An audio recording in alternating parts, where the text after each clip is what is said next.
baceritakelung.com.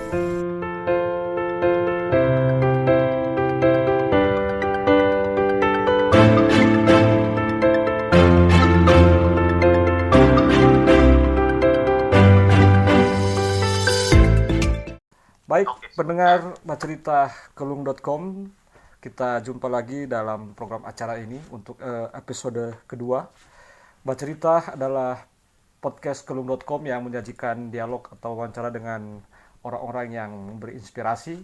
Bacerita mengangkat topik-topik seputar sejarah, seni budaya, kebiasaan, tren sosial, politik, ekonomi, dan juga agama. Dan pendengar, kali ini topik bacerita kita adalah Ramadan dan Idul Fitri dalam ingatan. Kawan bacerita kita adalah kawan Rahman Mantu, dosen Institut Agama Islam Negeri Manado. Wassalamualaikum, Bung Rahman. Waalaikumsalam warahmatullahi wabarakatuh, Pak Denny. Iya, terima kasih sudah bisa diajak untuk bercerita kali ini. Sekarang dalam posisi di mana, Bung Rahman? Saya kebetulan lagi di rumah ini. Oh iya, lagi stay at home. Oke. Ya, terima kasih. Bacerita kita kali ini, saya kira kita mulai dengan topik, dengan pertanyaan kaitan dengan kita membicarakan Ramadan dan Idul Fitri dalam ingatan. Dan tentu yang kita maksud dengan Ramadan itu adalah bulan di mana umat Islam menjalankan ibadah puasanya. Di mana Anda ketika di masa kecil atau remaja, Bung Rahman? Oke, sebelumnya terima kasih banyak sudah diundang, diajak oleh Pak Denny Pinontoan dalam sesi bincang-bincang ya untuk kelung.com ya. Iya, benar.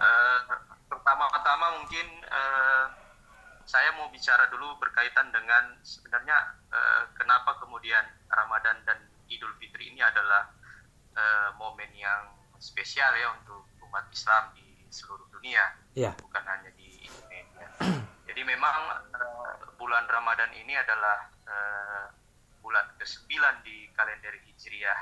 Jadi kalender Hijriah ini adalah penanggalan untuk orang-orang umat Islam. Jadi ini bulan ke-9. Jadi memang bulan Ramadan ini sangat dinanti oleh umat Islam di seluruh dunia karena dianggap sangat spesial ya. Dan memang dalam doktrin keislaman bulan Ramadan ini adalah bulan yang memang dikhususkan oleh orang-orang umat Islam untuk berpuasa dan dianjurkan untuk melakukan amal ibadah dan sebagainya. Nah, bulan Ramadan ini satu rangkaian sebenarnya dengan Idul Fitri itu sendiri, Pak Dik. Ya. Jadi kita diwajibkan untuk berpuasa selama 1 bulan, lalu kemudian ditutup dengan Idul Fitri. Nah, Idul Fitri ini adalah hari yang suci, istilahnya apa definisinya. Sedangkan Ramadan ini diartikan sebagai saum. Saum itu adalah menahan diri. Jadi umat Islam itu menahan diri dari segala macam godaan untuk makan dan minum, lalu kemudian membuat hal-hal yang sifatnya tidak dianjurkan oleh Islam itu sendiri. Dan nanti di penghujung bulan ada namanya Hari Raya Idul Fitri, atau kita kembali kepada fitrah atau kembali kepada yang suci. Nah, saya sendiri sebenarnya lahir dalam tradisi berislam yang sangat fanatik, Pak Denny, karena memang dalam tradisi orang-orang Gorontalo itu sangat dikenal sebagai seorang muslim yang sangat fanatik. Tapi jadi Anda lahir di Gorontalo ya, Bu Rahman? Saya sebenarnya lahir di Manado, tapi besarnya sampai dengan SMP itu di Gorontalo. Di Gorontalo. Oh, di masyarakat yang melewati masa anak-anak sampai mau remaja itu di Gorontalo. Di Gorontalo ya. Ya, boleh dikatakan yang masyarakatnya sangat itu ya, kuat dengan keislamannya. Ya, betul. Fanatisme dalam artian memang taat dalam beragama ya. Jadi tapi ketaatan dalam beragama itu ada unsur-unsur kebudayaan atau kearifan lokalnya di sana, Pak Denny. Iya. Jadi doktrin-doktrin agama itu berdampingan dengan tradisi-tradisi atau kebudayaan lokal. Nah, jadi saya mau langsung bercerita tentang pengalaman saya ya. Bulan Ramadan ini memang sangat ditunggu, dan ketika H-7 misalnya bulan Ramadan itu, orang semua mulai bersiap-siap untuk menyambut bulan Ramadan ini atau bulan puasa ini. Misalnya begini, saya waktu masih kecil itu ketika mau bulan puasa 1 minggu atau 3 hari sebelum bulan puasa bulan Ramadan itu, saya sering diajak oleh ibu saya dan keluarga saya untuk berziarah ya, ke makam. Ke makam. Jadi kita itu sekampung itu ke makam semua. Jadi kita berdoa kepada keluarga-keluarga yang sudah meninggalkan kita ya, kayak kakek atau nenek atau orang tua, kita berdoa di makam agar supaya mereka diselamatkan, mereka kemudian mendapatkan tempat yang layak di sisi Tuhan dan sebagainya. Nah, tradisi itu memang sudah turun menurun sih sebenarnya. Saya rasa juga bukan hanya di Gorontalo. Saya lihat juga hampir di seluruh wilayah di Nusantara, setiap mau akan bulan puasa atau bulan Ramadan itu ada namanya tradisi ziarah kubur. Dan itu lebih penggabungan antara aktivitas keagamaan dan kultural. Apa kira-kira begitu? Iya. Ya. Betul. Dalam prakteknya tuh ada unsur-unsur kearifan atau kebudayaan lokal di sana. Nah, ya kita masih kecil ikut saja kan, tapi ini kan sampai saat ini pun saya sudah tumbuh dewasa, kami masih melakukan praktik-praktik ziarah kubur itu. Nah, dan itu bukan hanya kemudian datang lalu kemudian berdoa, tidak, tapi kita membersihkan kompleks makam itu, dan bukan hanya makam keluarga kita yang kita kemudian bersihkan, juga makam-makam yang ada di samping kiri kanan, mungkin tetangga atau mungkin saudara-saudara kita yang lain, itu kita bersihkan sebagai.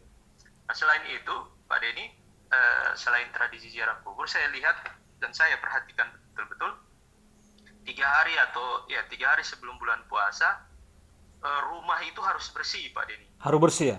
Sebelum memasuki bulan Ramadan. Betul. Harus bersih. Jadi saya di rumah itu sering kalau mau bulan puasa itu, saya disuruh sama orang tua untuk ayo bersihkan kacanya, lalu kemudian misalnya lantainya kita bersihkan. Pokoknya rumah itu memang harus betul-betul bersih jelang bulan puasa. Di masa itu apakah Anda sudah kira-kira mengerti makna dari apakah berziarah ke makam keluarga dan masyarakat pada umumnya yang sudah meninggal dan membersihkan rumah itu? Sebenarnya di awal-awal saya belum terlalu paham ini kenapa kok kemudian kita setiap mau menjelang bulan puasa itu selalu rame-rame datang ke makam, ke kuburan. Padahal kan sebenarnya itu bisa dilakukan di waktu kapan saja kan. Tapi rupanya ini spesial ya, khusus bulan Ramadan. Khusus, spesial. Nah, jadi ternyata setelah saya bertanya kepada orang tua dan sebagainya, maka ada penjelasan seperti ini, Pak Denny. Jadi menjelang bulan puasa itu ada dalam doktrin keagamaan ya. Yang mereka pahami itu pintu-pintu langit terbuka. Jadi kita mau berdoa, ini pemahamannya orang-orang nih. Jadi ketika kita berdoa itu mereka sih sebenarnya yakin bahwa doa itu akan diterima oleh Tuhan, oleh Allah Subhanahu wa taala. Karena sebelum bulan Ramadan itu kan ada namanya bulan Sya'ban ya. Nah, bulan Sya'ban itu juga bulan di mana bulan yang kita harus lebih banyak berdoa, Pak Den. Harus lebih banyak berdoa karena itu bulan yang spesial yang mereka yakin bahwa doa-doa yang dipanjatkan di bulan Sya'ban itu doa-doa yang akan dijabah atau akan didengar oleh Tuhan. Kira-kira begitu. Iya, dalam pemahaman ya, keimanan umat muslim. Iya.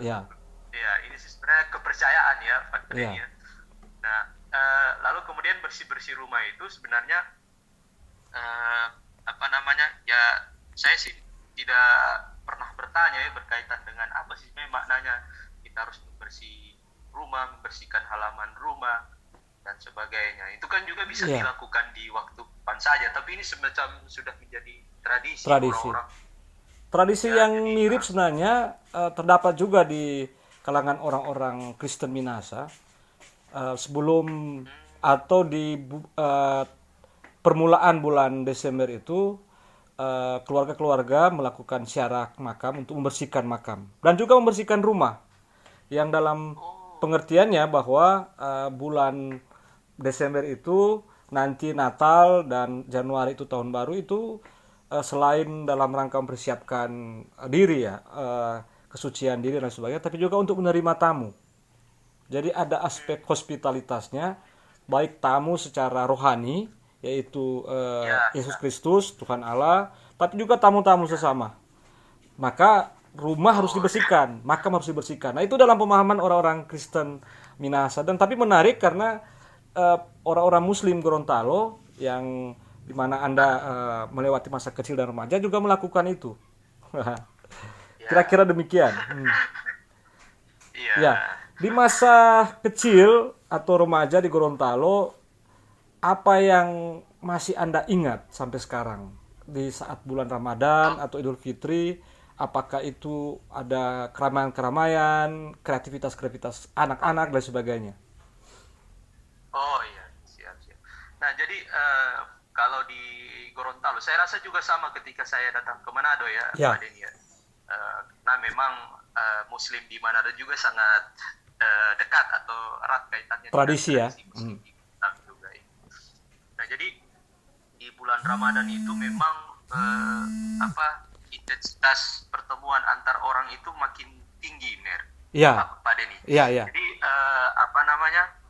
orang-orang kan biasanya pergi ke masjid ya, jadi intensitas ibadah juga lumayan sangat tinggi. Jadi orang ketika pergi ke masjid melakukan salat tarawih dan sebagainya, itu kan terjadi perjumpaan di rumah ibadah di masjid dalam hal ini.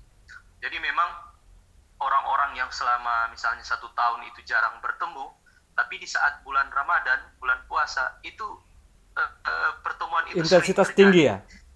Silaturahmi Ya, terbangun misalnya kembali. Ya, jadi artinya silaturahmi itu terjadi di bulan Ramadan, di bulan puasa. Oh Nah, iya. atau misalnya Pak Denny ada orang yang berselisih, misalnya pernah konflik ya, pernah Bertengkar. berkelahi misalnya, atau bertengkar salah paham misalnya, saling dekat rumah misalnya tetangga.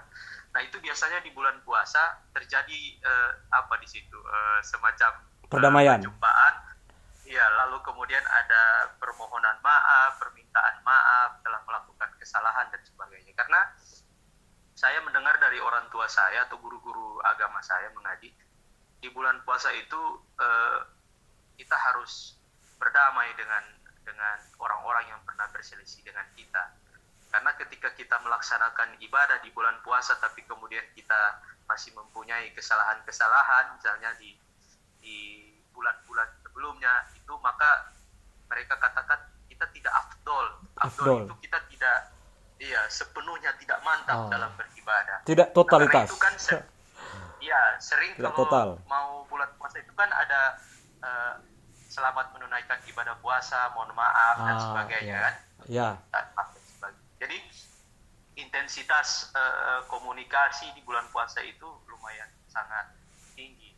Nah, lalu kemudian di setiap malam-malam bulan puasa itu, bulan Ramadan itu, kita sering kumpul-kumpul itu, Pak Den. Biasanya habis sholat maghrib kan ada mengaji kan di masjid-masjid. Biasanya kita kumpul-kumpul. Apa istilahnya di Gorontalo atau di Manado, kumpul-kumpul setelah sholat? Sebenarnya istilahnya tuh umumnya sama. Namanya tadarus. Tadarus, oh iya. Al-Quran. Jadi mengaji bersama gitu, di masjid maupun di rumah-rumah. Nah, saya anak-anak waktu itu kan sudah belajar mengaji, Pak Den. Saya di Gorontalo ya ini? Syukur. Enggak. Gorontalo. Anak-anak itu saya sudah tahu mengaji. Nah, pas SMP datang ke Manado, nah makin intensitas mengaji itu makin tinggi karena memang dekat rumah juga kan ada guru mengaji kan. Kalau di Manado tepatnya di mana Anda bermukim dari Gorontalo sampai sekarang? Saya di Kelurahan Malendeng. Oh, Kelurahan Malendeng. Oh ya. Ya, Kelurahan Malendeng. Jadi setelah dari Gorontalo saya langsung pindah dengan orang tua saya di Kelurahan Malende. Kelurahan Malende. Dulu masih perkatil ya. Iya. Nah, jadi yang menarik juga Pak Denny, di bulan puasa itu ada namanya kalau di Gorontalo diistilahkan dengan Tumbilotohe. Tumbilotohe. Ya, Tumbilotohe itu malam pasang lampu. Oh. Nah, itu Itu dilakukan sepanjang bulan Ramadan atau pada saat-saat tertentu saja? Ya, di malam ke-27. Malam ke-27. Oh ya. Iya, malam ke-27. Jadi itu namanya Tumbilotohe kalau di di Gorontalo. Dan itu memang dilakukan secara meriah. Jadi orang memasang lampu. Jadi di pinggir jalan apa di rumah? Di pinggir-pinggir jalan. Di pinggir-pinggir jalan ya. Jadi malam pasang lampu itu bukan lampu yang listrik ya. Lampu minyak. Lampu botol. Lampu botol, ya. Biasanya ditaruh minyak tanah di dalam botol, lalu kemudian ada suhunya itu dinyalakan. Itu di lapangan-lapangan, di pinggir-pinggir jalan, di rumah-rumah dan sebagainya itu dinyalakan lampu botol itu. Namanya Tumbilotohe. Begitu. Nah, saya sih dulu ya ikut-ikut saja kan, karena ramai ya, lampu-lampu. Tapi lama-kelamaan juga bertanya-tanya, kenapa kemudian ada tradisi ini. Sejauh yang Anda tahu, tradisi memasang lampu di malam ke-27 itu apakah khas Gorontalo yang kemudian juga dibawa ke Manado, atau itu juga berlaku di tempat lain di Indonesia ini? Sejauh pemahaman saya, Tumbilotohe itu memang khas tradisi Gorontalo. Oh, iya. Memang khas. Saya rasa kalaupun ada di wilayah-wilayah yang lain, itu tidak seperti Gorontalo. Iya, beda ya. Dan memang ini kalau dicek bisa dilihat kok, banyak sekali media-media nasional yang sering meliput itu tradisi Tumbilotohe karena dianggap unik dan memang khas Gorontalo. Khas Gorontalo ya. Karena Bung Rakman, di tradisi Kristen juga pada malam Natal 24 malam itu dan kemudian pada tanggal 31 Desember orang-orang ke kuburan untuk selain bersiara tapi juga untuk menyalakan lampu, tapi juga kemudian lilin kebanyakan. Tapi di beberapa tempat juga dilakukan di pinggir jalan atau di rumah-rumah. Mungkin apakah kaitan dengan pohon terang yang memasang lampu, atau ya ini mungkin menarik ya untuk diteliti karena ada tradisi yang mirip di antara dua agama ini dan dua etis yang berbeda ini. Tapi ya lanjut dengan tadi itu. Oke, jadi ya menarik itu ya. Iya. Praktik-praktik tradisi kita kayaknya ada kemiripan. Nah, jadi awalnya saya ikut-ikut saja dan bahkan setiap malam ke-27 itu Pak Denny ada kayak semacam pawai obor lah. Pawai obor. Kayak kita kumpul semua, kemudian menyalakan api di obor. Itu obor itu kan kayak ada bambu ya. Bambu. Lalu kemudian dimasukin. Ya, minyak tanah juga ya. Di atas lalu minyak tanah ya, betul. Jadi kita setelah tadarus itu ya keliling kampung. Jadi bawa obor itu. Lalu kemudian melantunkan salawat, takbir dan sebagainya. Dan kompleks satu kampung itu jadi terang benderang karena anak-anak atau remaja berjalan dengan obor ya, pawai obor. Betul. Dan itu macam-macam lah praktik-praktik itu ya, meriahkan malam 27 itu. Nah, tapi saya kemudian coba cari tahu tetap kenapa kemudian ada tradisi itu. Nah, ternyata ini ada keterkaitan antara tradisi budaya kita, kearifan lokal kita di Gorontalo dengan doktrin Islam itu sendiri, ya? Ternyata. Jadi Tumbilotohe itu perpaduan antara dua itu. Nah, ada di dalam Islam itu disebutkan bahwa di bulan Ramadan itu di hari-hari, di malam-malam yang ganjil, Pak Denny. Malam ganjil? Iya. Iya, malam ketiga, malam kelima, malam ketujuh dan sebagainya. Itu adalah malam-malam yang khusus. Nah, jadi selain bulan Ramadan adalah bulan yang spesial, ternyata di bulan Ramadan itu juga ada hari-hari yang spesial, hari-hari yang khusus. Nah, hari-hari yang khusus itu adalah hari-hari yang jatuh pada malam-malam yang ganjil. Malam ganjil. Oh. Nah, jadi malam-malam yang ganjil itu orang beribadah tuh lebih lebih intensitasnya lebih tinggi, Lebih tinggi ya. lebih khusyuk dan Makanya iya, dia disebut di mana bulan orang suci ya, karena antara lain orang ya, lebih mendekatkan diri dengan Tuhan. Nah, Bung Rahman, iya ini ada sekali menarik. Bagaimana pengalaman Anda ketika pindah dari Gorontalo yang boleh dikatakan berapa ya? 95 atau 90% dalam Muslim dan kemudian pindah ke Manado. Meskipun mungkin di kompleks atau di kelurahan di kampung yang banyak orang Muslim, tapi bertetangga juga dengan orang-orang Kristen. Apa yang menjadi, oke. apakah ada pengalaman unik, khas kaitan dengan hal tersebut? Iya, jadi memang ketika pindah itu ya tentu kita kan masih mau beranjak dewasa ya Iya, paling ya. Jadi dari remaja ke pemuda ya. saya, iya saya sih tidak terlalu apa namanya punya perhatian ke situ karena memang dunia kita ya dunia bermain, dunia Oh sekolah iya, dan sebagainya. Nah nanti setelah kemudian saya mulai ke sekolah menengah atas dan sebagainya itu apa namanya mulai berkomunikasi lebih intens dengan orang-orang yang ada di kampung. Memang saya lihat di Malinding itu sangat multikultural sekali iya Pak ya, Denny. majemuk ya, Ya, multikultural. ya, di kompleks saya itu gereja dan masjid itu saling Ah, bersebelahan. Jadi gereja itu sudah lama dibangun begitu, eh, masjid juga sudah lama. Bahkan gereja lebih dulu baru masjid kalau baru saya tidak masjid salah ya di di sana sana. ya. Hmm. Ya, pengetahuan saya ya, tapi mungkin ada perbedaan mungkin kalau ditanya ke orang-orang tua yang lain. Tapi pengetahuan saya begitu. Nah jadi di situ hidup apa namanya ada beberapa juga orang-orang Kristen, Kristen apa namanya Protestan ya. Pantai Costa itu Oh, Protestan Pentakosta. ya. Oke, ya. Oh, ya oke. Jadi Pantai Costa gereja tuh gereja Pantai Costa. Nah tapi di situ juga ada beberapa masyarakat yang Gemim, Ya. ada juga yang Advent. Nah jadi walaupun mayoritas Muslim Gorontalo di daerah saya. Nah, ketika saya datang ke sana, setiap bulan Ramadan, setiap Idul Fitri dan sebagainya, itu orang ya biasa-biasa, orang saling berkunjung. Saling berkunjung justru ya. Jadi orang-orang di gereja itu sering datang ke tetangga-tetangga yang Muslim.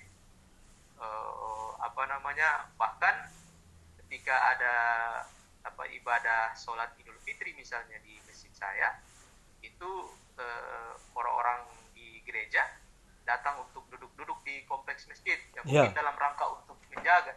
Kalau dulu kan saya masih kecil nggak tahu itu.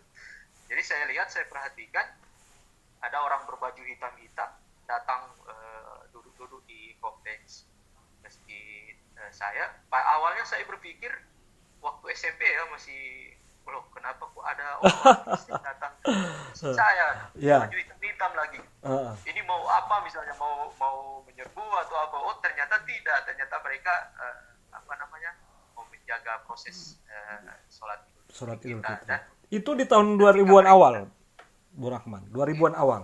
iya Ya. 2000-an awal itu.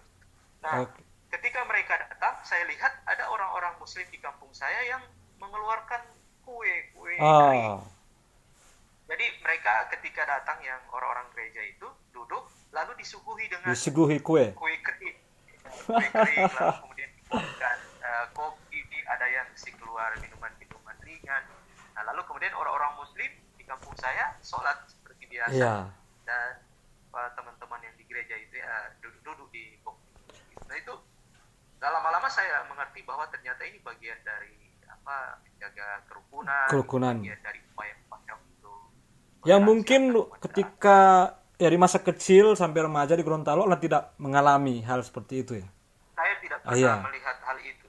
Hanya karena memang di Gorontalo itu kan saya hampir jarang ya melihat ada satu kompleks itu ada misalnya ada beberapa orang Kristen di situ Iya. atau misalnya ada gereja di sana dan sebagainya itu saya jarang sih melihat. Baru di Manado saya melihat pemandangan seperti itu. Dan itu juga berlaku di bulan Ramadan ya, ketika takbiran atau pada Ya. acara khusus. Iya, Apalagi pada hari H Idul Fitri itu saling pasiar itu ya, saling berkunjung atau yang kemudian juga menjadi tradisi di kalangan kita di sini Muslim di sini, yaitu Hari Raya Ketupat. Nah, 7 hari setelah Ya, Idul Fitri ya. Idul Fitri. Ya, Ya, betul. Bung Rahman, ini Nah, pertanyaan terakhir. ya, Sekarang ini kan masyarakat dunia lagi dilanda pandemi COVID-19, dan di Indonesia sendiri pemerintah menghimbau agar umat Muslim tidak mudik. Beda dengan pulang kampung tentu, tidak mudik. ya. Dan juga sholat itu baiknya dilaksanakan di rumah. Nah, Anda sendiri mau mudik atau tetap sudah tinggal memang di Manado? Mudik ke Gorontalo? Oh ya, saya memang sepanjang sudah di Manado ini tidak pernah mudik Oh, tidak karena pernah memang mudik ya. Keluarga sudah keluarga sudah tinggal di Manado. stay di Oh Manado. ya. Nah, Anda sendiri bagaimana menghayati, merefleksikan em, perayaan atau bukan puasa di bulan Ramadan dan nanti perayaan Idul Fitri di tengah krisis ini, wabah global? Iya, memang, iya, Pak Denny, memang ini tidak kita duga ya sebelumnya, memang tidak pernah kita prediksi akan ada. Walaupun memang saya melihat ada banyak kali dulu sebelumnya pernah ada yang memprediksikan tentang wabah ini, tapi kan kita tidak pernah menduga ya di Ya, tahun 2020 ini. Jadi memang ada sesuatu yang berbeda dengan Ramadan-Ramadan sebelumnya. Kita biasanya di bulan Ramadan itu yang saya bilang di awal tadi ada intensitas pertemuan, intensitas. komunikasi. Ya, nah itu kan artinya terbatas, bahkan tidak sama sekali orang berdiam di rumah, tidak sholat di masjid yang mengikuti himbauan pemerintah dan sebagainya. Itu masa-masa yang atau fase-fase yang sulit sekali buat kita sebagai umat Islam, yang harusnya kita di bulan puasa bertemu dengan orang, meminta maaf dan sebagainya, ya harus dilakukan lewat dunia maya. Iya, Nah, ini teknologi membantu kita sangat sekarang. teknologi juga membantu kita ya dan Iya, sebagainya. Pertemuan-pertemuan itu, intensitas itu kemudian berpindah dari dunia yang real, dunia yang nyata ke dunia maya. Nah, itu sesuatu yang ini juga yang menurut saya tidak tahu apakah ini sesuatu yang dianggap berat dan sebagainya atau memudahkan, tapi memang berbeda dengan bulan tahun-tahun sebelumnya. Nah, kalau di dalam keluarga saya sendiri, yang pertama tadi kita tidak mudik, lalu kemudian untuk melepas kerinduan dengan saudara-saudara yang masih ada di Gorontalo, ya kita lewat lewat WhatsApp, lewat WhatsApp. media sosial yang lain ya. Iya. Nah, jadi begitulah kira-kira. Iya. Memang kita tidak bisa berbuat apa-apa karena memang situasi juga tidak mendukung untuk kita melakukan komunikasi intensitas secara langsung. Iya. Yang paling terakhir nih, Bung Rahman. Anda juga selain Ya, sebagai dosen akademisi di Institut Agama Islam Negeri Manado, IAIN ya, Manado, tapi Anda juga adalah pegiat eh, ya, multikulturalisme, pluralisme, dan kerja-kerja untuk membangun perdamaian bersama-sama dengan komunitas-komunitas atau teman-teman dari agama lain. Bagaimana Anda menghayati, ya. memahami pengalaman mulai dari masa kecil hingga remaja dalam menjalani ibadah puasa bulan Ramadan dan Idul Fitri, kaitan dengan semangat atau spirit Anda dalam mengupayakan perdamaian, kesetaraan untuk semua yang beragam ini. Ya.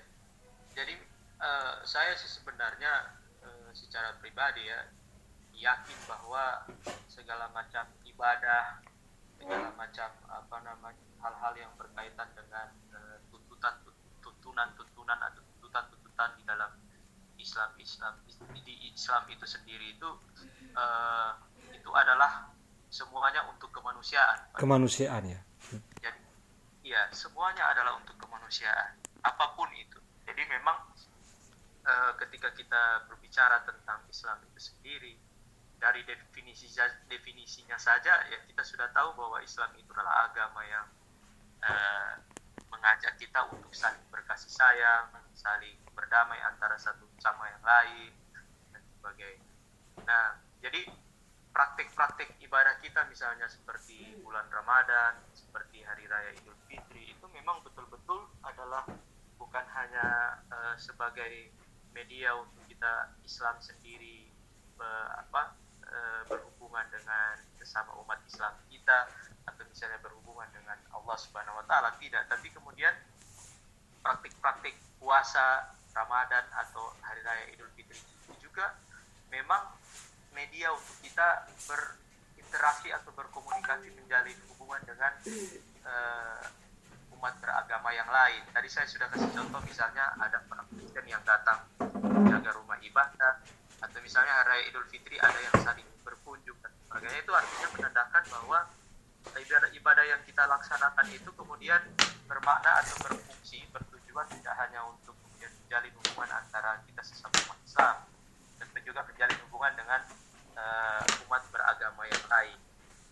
Nah, kita melihat akhir-akhir ini memang Pak Denny, ya khususnya di beberapa wilayah ya yang saya lihat memang ada beberapa peristiwa-peristiwa yang menurut saya itu tidak masuk nalar saya, tidak masuk akal saya, karena di tengah situasi pandemi seperti ini harusnya kita kan saling memperkuat ya, lintas agama, etnis, ras ya. Iya, sangat disayangkan ada beberapa kasus yang kemudian itu justru berseberangan dengan semangat kita hari ini. Misalnya kan ada anjuran pemerintah untuk beribadah di rumah. Nah, ada satu peristiwa, ada umat Kristen yang beribadah di rumah, lalu kemudian diserang atau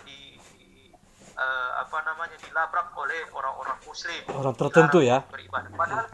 Padahal ini di rumah, gitu kan?